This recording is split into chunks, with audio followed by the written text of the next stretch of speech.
ICTs become common these days because our generation is getting more and more advanced. That's why some of the kids these days really on social media. ICT included smartphones, internet, and video conferencing. It's important today because some of your need is needed on ICT. For example, if you buy some groceries, sometimes you can use your smartphones to pay the groceries. ICT have become big role to our daily life. That's why it's important these days. ICT is improving time to time, and the improvement on ICT have rapid speed technology. The ICT tools that I use regularly is cell phone. It helps me every day to communicate with my constituencies. For example, when I need more information to my classmate, I use ICT tools to ask my classmates if they know more information to my assignment. It also used to entertain myself.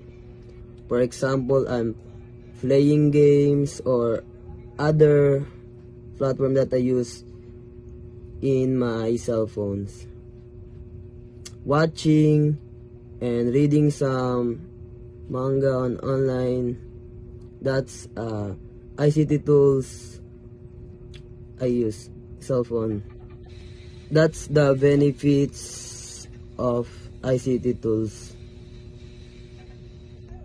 The downside of ICT tools is it can distract us or me. It can distract me from my study, and sometimes when I'm using ICT tools like cell phone, it makes me sleep late at night. It can give me negative effects in my eyes, and also spending time too much on screen may lead health problems like brain strain and or poor posture and other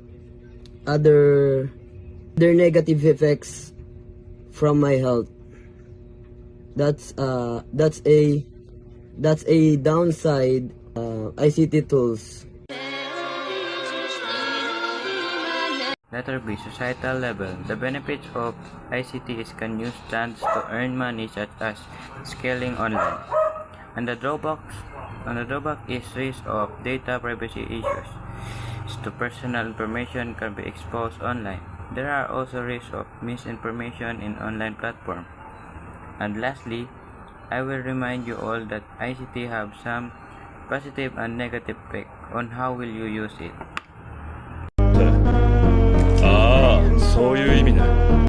ICT is became common these days because our generation is getting more and more advanced. That's why some of the third these days really are social media. ICT includes smart internet, LMS, and video conferences. Why it is important? It's important today because some of your need is